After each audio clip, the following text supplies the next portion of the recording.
এই ভিডিওতে আমরা আলোচনা করব হাইকোর্টে অযোগ্যদের হয়ে সওয়াল করতে গিয়ে তীব্র ভর্ৎসনার মুখে পড়ল এসএসসি তথা রাজ্য সরকার। বিস্তারিত এই ভিডিওতে আমরা জানব। আপনারা জানেন যে অযোগ্যরা এই পরীক্ষাতে যে এসএসসির যে নতুন SLST2 সেখানে বসতে পারবে না, এমনই নির্দেশ দিয়েছে কলকাতা হাইকোর্টের সিঙ্গেল বেঞ্চ। সেই সিঙ্গেল বেঞ্চের রায়কে চ্যালেঞ্জ করে ডিভিশন বেঞ্চে মামলা দায়ের করে এসএসসি এবং তার শুনানি আজ হয় এবং এই শুনানিতে কিছু চাঞ্চল্যকর বিষয় উঠে এসছে। অযোগ্যদের হয়ে সওয়াল কেন, এমনই প্রশ্ন কিন্তু আদালতের আইনজীবীরা করেছেন এসএসসিকে, এবং এসএসসি কার্যত সেখানে একদম নাস্তানাবুদ অবস্থা হয়েছে আজকে, এমনটাই আমরা জানতে পারছি। চলুন বিস্তারিত এই ভিডিওতে আমরা একটু জেনে নিই। স্কুল সার্ভিস কমিশন বা এসএসসি কলকাতা হাইকোর্টের ডিভিশন বেঞ্চে ফের একবার কড়া সমালোচনার ঝড় উঠল এসএসসিকে নিয়ে। বিচারপতি সৌমেন সেনের নেতৃত্বাধীন ডিভিশন বেঞ্চ চিহ্নিত অযোগ্য প্রার্থীদের হয়ে সওয়াল করার জন্য কমিশনের এখতিয়ার নিয়ে প্রশ্ন তুলেছে। এই মামলাটি রাজ্যের শিক্ষাক্ষেত্রে নিয়োগের যে স্বচ্ছতা এবং আইনি বৈধতা নিয়েও কিন্তু নতুন করে বিতর্ক সৃষ্টি করছে। তার কারণ হচ্ছে এরা অযোগ্যদের বাঁচানোর জন্য একদম উঠে পড়ে লেগেছে আর কি প্রথম দিন থেকে, যার জন্যই আজকে এই 26,000 চাকরি বাতিল হলো। পুরো দায় কিন্তু এই অযোগ্যদের বাঁচানোর জন্য, এবং রাজ্য সরকার এবং এসএসসি কি করেছে আজ এখনও করে যাচ্ছে, হাইকোর্টে লড়ে যাচ্ছে তাদের বিরুদ্ধে না। কি যুক্তি দেখিয়েছে, যুক্তিগুলো আমরা এই ভিডিওতে শুনব। এদিন মামলার শুনানিতে বিচারপতি সেন বারংবার প্রশ্ন করেন যে এসএসসির কি আদৌ কোনো আইনি অধিকার বা এখতিয়ার আছে এই অযোগ্য হিসেবে চিহ্নিত প্রার্থীদের হয়ে কথা বলার। তিনি জানতে চান এই প্রার্থীরা নতুন নিয়োগ প্রক্রিয়ায় অংশ নিতে পারলে বা না পারলে কমিশনের কি এসে যায়। আদালতের এই প্রশ্নবাণে কার্যত কোণঠাসা হয়ে পড়ে কমিশন। ডিভিশন বেঞ্চের এই কঠোর মনোভাব বুঝিয়ে দেয় যে তারা এই বিষয়টিকে অত্যন্ত গুরুত্ব সহকারে দেখছে এবং কোনো রকম অস্বচ্ছতা বরদাস্ত করা হবে না। কমিশনের পক্ষ থেকে সওয়াল করা হয় যে যদি চিহ্নিত অযোগ্য প্রার্থীরা নতুন নিয়োগে অংশ নিতে না পারে তবে 2016 সালের প্রক্রিয়ায় অসফল প্রার্থীদেরও সেই সুযোগ দেওয়া উচিত নয়। কি অদ্ভুত, একদম মামাবাড়ির আবদার যেন।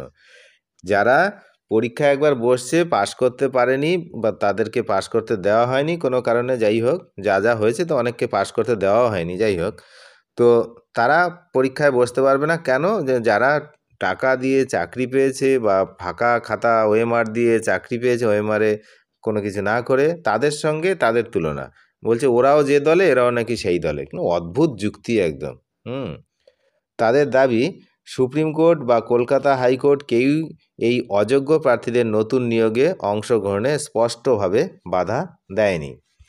তো এখন তো দিয়েছে, তো যে কোথায় দিয়েছে কি দেয়নি, এখন তো দিয়েছে। আদালত তো বলে দিয়েছে যে অযোগ্য, চিহ্নিত অযোগ্য যারা বা দাগি টেন্টেড ক্যান্ডিডেট তাদেরকে বসতে দেওয়া হবে না। তারপর সেটা নিয়ে আবার হাইকোর্টে গিয়ে সময় নষ্ট করার কোনো দরকার আছে? আপনারা কি মনে করেন এটাতে? তো যাই হোক, হাইকোর্ট কমিশনের এই যুক্তি খারিজ করে পাল্টা প্রশ্ন তোলে। আদালত জানতে চায় একটি নিয়োগ প্রক্রিয়ায় অসফল হওয়ার অর্থ কি এই যে একজন প্রার্থী ভবিষ্যতে আর কোনো নিয়োগ প্রক্রিয়ায় অংশ নিতে পারবেন না? এই ধরনের যুক্তি কি স্বৈরাচারী নয়? আদালত আরও প্রশ্ন করে কমিশনের এই যুক্তির অর্থ কি সুপ্রিম কোর্ট দ্বারা চিহ্নিত দুর্নীতিগ্রস্ত এবং প্রতারক ব্যক্তিদের নতুন নিয়োগে অংশগ্রহণ নেওয়ার সুবিধা দেওয়া উচিত? যে নতুন নিয়োগ হবে সেখানে অংশ নেওয়ার সুযোগ দেওয়া কি উচিত?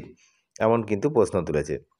এবার কমিশনের পক্ষ থেকে আরও জানানো হয়, যারা ছিলেন তারা জানিয়েছেন আর কি, আইনজীবীরা, কমিশনের যে রাজ্য সরকার এবং কমিশন রাজ্যের মানুষের স্বার্থে এই ধরনের নীতিগত সিদ্ধান্ত নেওয়ার ক্ষমতা রাখে। এটা কোন নীতিগত সিদ্ধান্ত যে চোরদের হয়ে কথা বলা, সেটা মানে সারা রাজ্যের মানুষ বুঝতে পারছে যে কী ধরনের নীতিগত সিদ্ধান্ত এটা।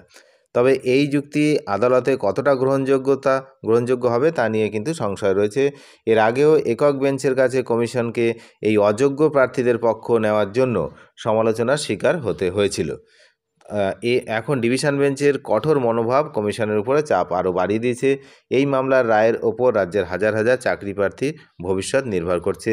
তো এই হলো বিষয়, যে ডিভিশন বেঞ্চেও কিন্তু ধাক্কা খেয়েছে এই যে অযোগ্য ক্যান্ডিডেটদেরকে পরীক্ষায় বসতে দেওয়া, যেখানে সাদা খাতা মানে প্রতারণার শিকার কেউ কেউ হয়েছে, যদিও আবার কেউ কেউ ইচ্ছা করে প্রতারণা করেছে আর কি, যে ঠিক আছে পরীক্ষা দিতে হবে না, টাকা দিলেই হয়ে যাবে।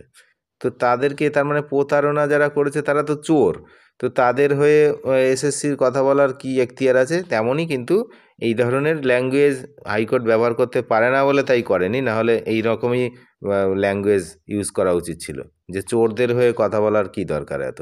যাই হোক, অনেক ধন্যবাদ শেষ পর্যন্ত দেখার জন্য। চ্যানেলে নতুন হলে অবশ্যই চ্যানেলটিকে সাবস্ক্রাইব করে সঙ্গে থাকবেন। Thank you.